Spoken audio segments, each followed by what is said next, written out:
Ah, yes, the pool noodle, third best friend of every youth pastor, right behind the Word of God and caffeine. If you're like me, maybe you used a pool noodle for an illustration, summer camp game, pool party game, or something entertaining just for the students. You bought that pool noodle, it was nice and cheap, and then you realized something. Oh, the store was doing a deal, buy two, get one free. And before you know it, you bought a lot of pool noodles. And now, the church finance team is not very happy with you. But don't worry, I'm here to help. Here are 8 games you can play using just pool noodles.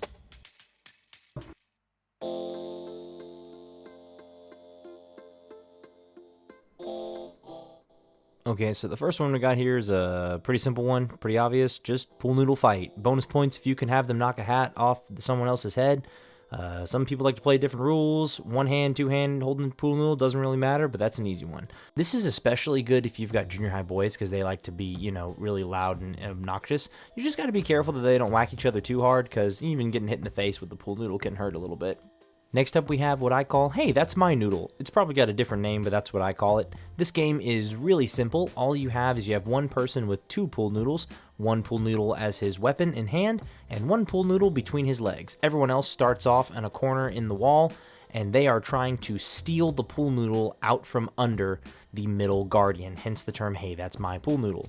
If you steal the pool noodle without being struck by the guardian, you get to become the guardian. I like this game because it's really simple, and it's good because the end point can depend on you. If you want it to end after everyone's been hit, then congratulations, you can do that. Or if you just want to keep going with the game, then that works too. It's kind of just dependent on you. So, very simple game. I really like it. And all it really requires is 2 pool noodles. Okay, so this one, I don't really have a name for it, so I just called it Blind Warrior. It's very simple. Put a blindfold on someone and give them a pool noodle, and they just try to whack everybody else, and everyone's trying to sneak by them. Bonus points if you can have them secretly guarding something, or if you're in an enclosed space. What I particularly like about this one is it's really good for your social medias if you need something like that, and also you can whack them as hard as you can and it won't hurt because it's a pool noodle. It's also really, really funny to watch kids try to scramble and not get hit by a blind person. So, a lot of fun. Hey, Editing Cohen here. So I lost some of the footage for one of the games. So let's just take this time to tell you should totally like, comment, and subscribe, and hit the notification bell to keep up to date on my channel. Yeah, you should totally do that. Just, yeah. So I thought I would illustrate the wonder of this game. So the game is called Pool Noodle Hockey. Basically, you hold a pool noodle like a hockey stick on one end, and you use it to whack a ball into your opposing team's goal while simultaneously trying to prevent the opposing team from scoring a dodgeball in your goal.